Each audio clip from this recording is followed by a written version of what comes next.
Welcome you all to this commerce easy learning. Calicut യൂണിവേഴ്സിറ്റിയുടെ കീഴിൽ ഡിഗ്രിക്ക് ഇപ്പോൾ 4 ഇയർ ആണെന്ന് മനസ്സിലായില്ലേ? അപ്പോൾ നമുക്ക് അത് എല്ലാവർക്കും അറിയുന്ന കാര്യമാണ്. അപ്പോൾ +2 പാസ്സായുള്ള സ്റ്റുഡൻസ് രജിസ്ട്രേഷൻ ആരംഭിച്ചിട്ടുള്ള കാര്യങ്ങൾ നിങ്ങൾ അറിഞ്ഞു കാണുമെന്ന് വിചാരിക്കുന്നു. അറിയാത്തവർക്കായിട്ടുള്ളൊരു ഇൻഫർമേഷനാണ്. രജിസ്ട്രേഷനൊക്കെ ആരംഭിച്ചിട്ടുണ്ട്. അത് എങ്ങനെ അപ്ലൈ ചെയ്യണം, ഏത് വെബ്സൈറ്റാണ്, വെബ്സൈറ്റിൻ്റെ പേരെന്താണ്, എന്തൊക്കെ കാര്യങ്ങൾ ശ്രദ്ധിക്കണം എന്നുള്ള കാര്യമാണ് ഞാൻ ഈ ഒരു വീഡിയോയിൽ പറയുന്നത്. തൊട്ട് മുമ്പുള്ള ഒരു വീഡിയോയിൽ നമ്മുടെ കാലിക്കറ്റ് യൂണിവേഴ്സിറ്റി 4 ഇയർ ഡിഗ്രി കോഴ്സസിൻ്റെ കുറിച്ചിട്ടുള്ള ഇമ്പോർട്ടൻസ്, അത് എങ്ങനെയാണ്, അത് നമുക്ക് സ്റ്റുഡൻസിന് എത്രത്തോളം ഇമ്പോർട്ടൻസ് ഉണ്ട്, അത് എന്തൊക്കെയാണ് കോഴ്സസ് ഉള്ളത്, അത് എങ്ങനെയാണ് അവർ അപ്ലിക്കബിൾ ആക്കുന്നത്, ജോബ് ഓപ്പർച്യൂണിറ്റീസ് എത്രത്തോളം ഉണ്ട്, എങ്ങനെ അപ്ലൈ ചെയ്യണം, ഏത് അപ്ലൈ ചെയ്ത് കഴിഞ്ഞാൽ നിങ്ങൾക്ക് ബെനിഫിറ്റ് കിട്ടും എന്നുള്ളതൊക്കെ ഞാൻ തൊട്ട് മുമ്പുള്ള ഒരു വീഡിയോയിൽ അപ്ലോഡ് ചെയ്തിട്ടുണ്ട്. ആ വീഡിയോ കാണാത്തുണ്ടെങ്കിൽ അതൊന്ന് കാണുക. ഓക്കെ, എന്നിട്ട് ഈ വീഡിയോയിലേക്ക് വരിക. വന്നതിന് ശേഷം അപ്ലൈ ചെയ്യേണ്ടത് എങ്ങനെയാണ്, അതിൻ്റെ ഇമ്പോർട്ടൻസ്, ശ്രദ്ധിക്കേണ്ട കാര്യങ്ങളാണ് ഞാൻ ഈ ഒരു വീഡിയോയിൽ പറയുന്നത്. അപ്പോൾ നമ്മുടെ വീഡിയോ ചാനൽ ആദ്യമായിട്ട് കാണുന്ന നിങ്ങൾ സബ്സ്ക്രൈബ് ചെയ്യുക, ബെൽ ബട്ടൺ എനേബിൾ ചെയ്യുക, അതേപോലെ വീഡിയോസ് നിങ്ങൾക്ക് അത്രത്തോളം യൂസ്ഫുൾ ആയിട്ടുണ്ടെങ്കിൽ ഷെയർ ചെയ്യാം. ഓക്കെ, അപ്പോൾ എന്തായാലും നേരെ സമയം കളയുന്നത് നേരെ എന്ത് ചെയ്യാം, വീഡിയോയിലേക്ക് പോവാം. 2024-25 അധ്യയന വർഷത്തേക്കുള്ള ബിരുദ പ്രവേശനത്തിനുള്ള ഓൺലൈൻ രജിസ്ട്രേഷൻ ആരംഭിച്ചു. 1/6/2024 വൈകിട്ട് 5 മണി വരെ ഓൺലൈൻ അപേക്ഷ സമർപ്പിക്കാവുന്നതാണ്. അപേക്ഷ ഫീസ് SC/ST ആണെങ്കിൽ 195 രൂപയും മറ്റുള്ളവർക്ക് 470 രൂപയുമാണ്. നമ്മുടെ വെബ്സൈറ്റ് എന്ന് പറയുന്നത് www.admission.uoc.ac.in. 4 വർഷ ബിരുദ പ്രോഗ്രാമിലേക്ക് പ്രവേശനം ആഗ്രഹിക്കുന്ന മുഴുവൻ അപേക്ഷകരും അഡ്മിഷൻ വിഭാഗത്തിൻ്റെ വെബ്സൈറ്റിൽ പ്രസിദ്ധീകരിക്കപ്പെട്ടിരിക്കുന്ന 4 വർഷ ബിരുദ പ്രോഗ്രാമുകളുടെ റെഗുലേഷൻസ് ഉണ്ട്. അത് നിങ്ങൾ ഓൺലൈൻ അപേക്ഷ സമർപ്പിക്കുന്നതിന് മുമ്പേ ജസ്റ്റ് എന്ത് ചെയ്യണം, വായിച്ച് നോക്കി മനസ്സിലാക്കിയിരിക്കണം.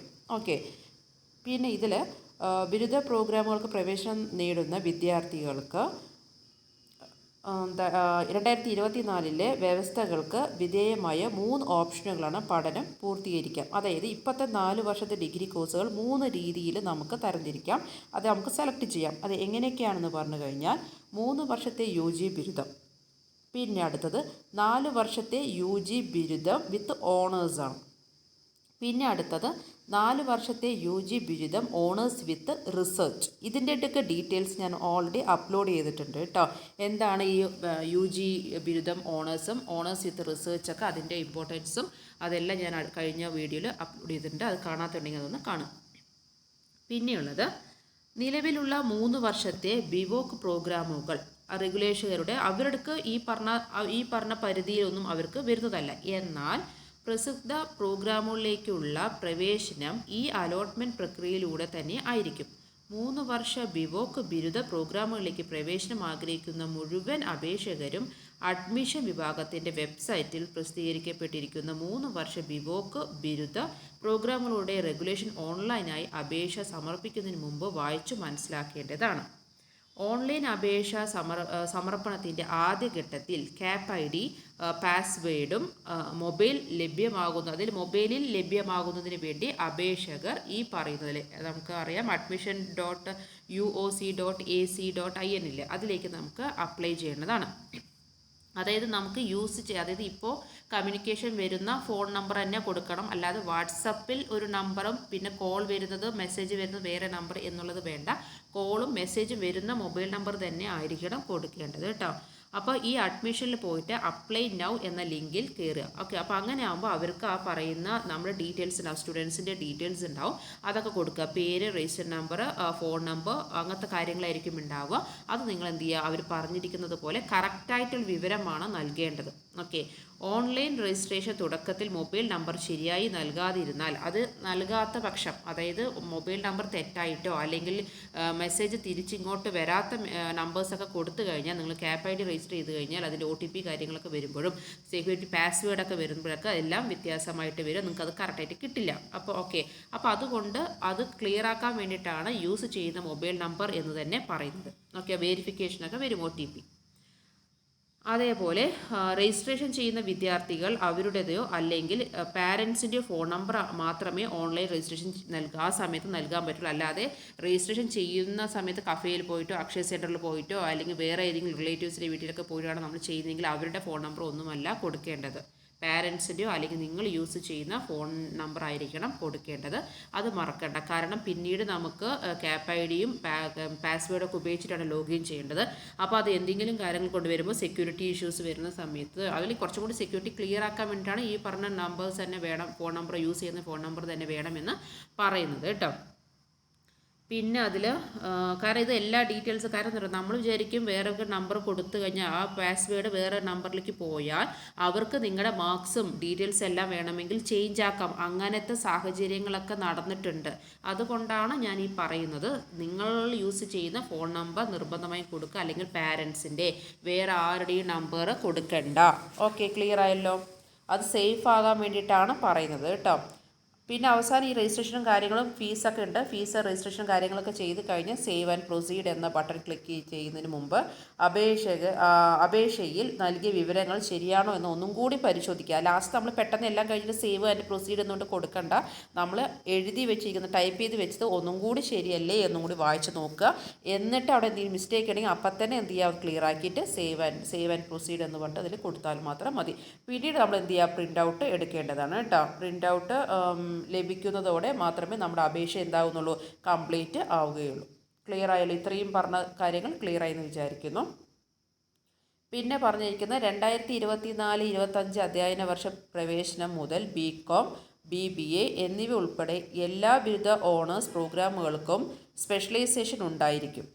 വിവിധ കോളേജുകളിൽ ലഭ്യമായ ബിരുദ പ്രോഗ്രാമുകളുടെ മേജർ, മൈനർ, സ്പെഷ്യലൈസേഷൻ എന്നിവയുടെ വിശദാംശങ്ങൾ അതാത് കോളേജുകളുടെ വെബ്സൈറ്റിൽ അല്ലെങ്കിൽ നോട്ടീസ് ബോർഡിൽ ലഭ്യമാണ്.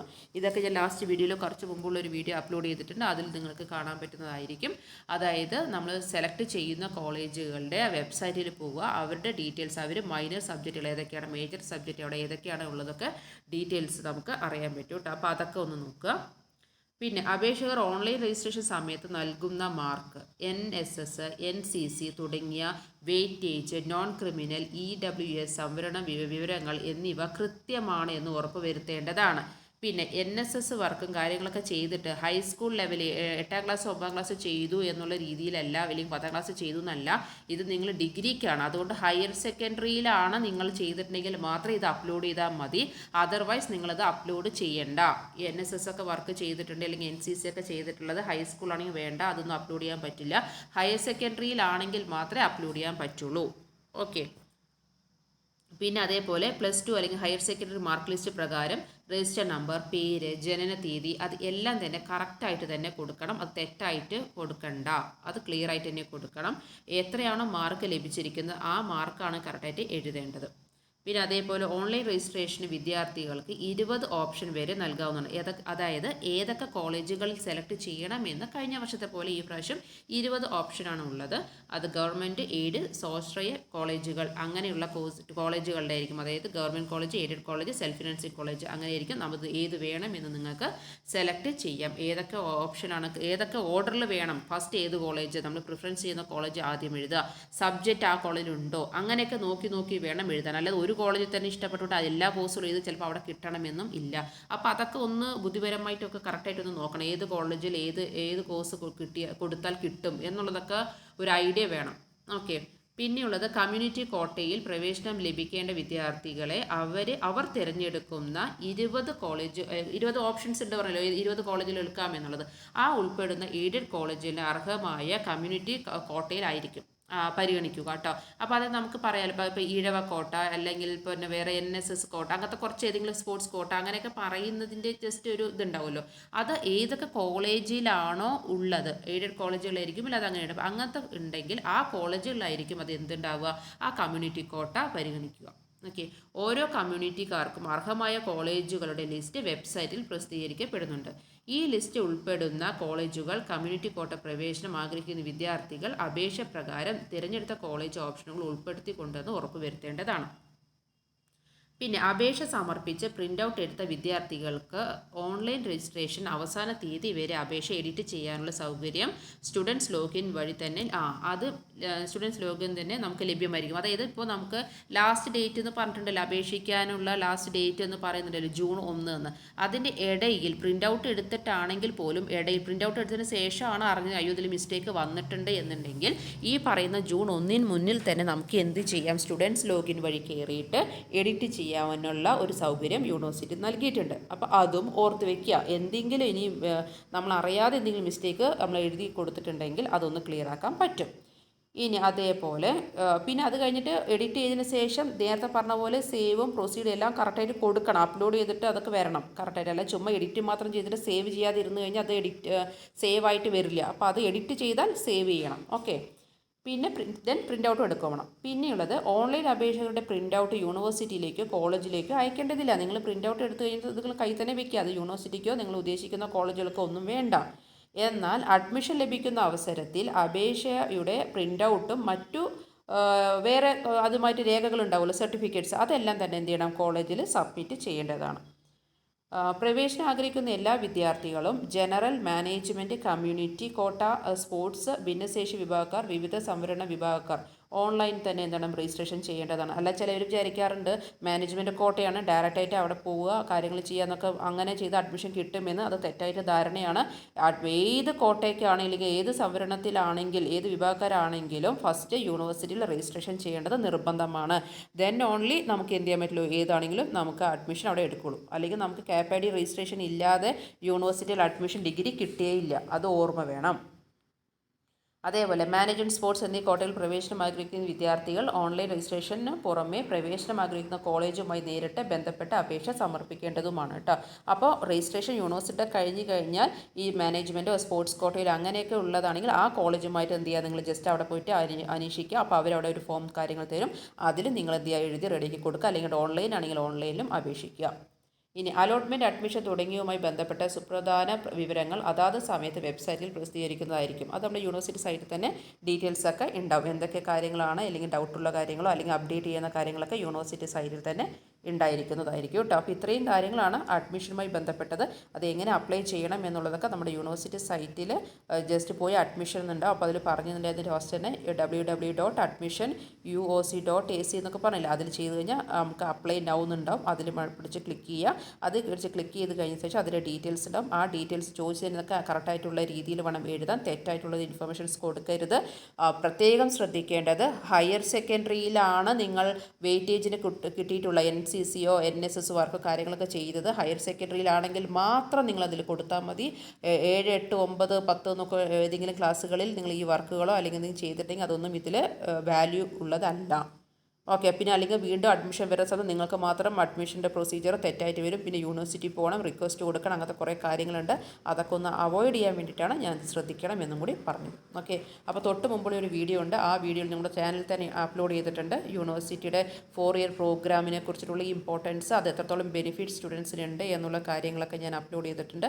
ആ വീഡിയോ ഒന്നും കൂടി കാണാം. ഇനി അത് ഒരു ഫർദർ ആയിട്ടുള്ള ഇനി അപ്ഡേറ്റ് ആയിട്ടൊക്കെ വരുന്ന സമയത്ത് ഞാൻ ഈ വീഡിയോ ചാനലിൽ തന്നെ ഞാൻ അപ്ഡേറ്റ് ചെയ്യുന്നതായിരിക്കും. അപ്പോൾ എനിവേ നോക്കി കാര്യങ്ങളൊക്കെ അപ്ഡേറ്റ് എന്താ പറയുക അപ്ലൈ ചെയ്യുക. കാര്യങ്ങളൊക്കെ ഞാൻ അപ്ഡേറ്റ് ചെയ്യുന്നതായിരിക്കും. എന്തെങ്കിലും ഡൗട്ട് ഉണ്ടെങ്കിൽ നമുക്ക് കമൻറ്റ് ബോക്സിൽ രേഖപ്പെടുത്തുന്നതായിരിക്കും. Okay, thank you. See you in the next video.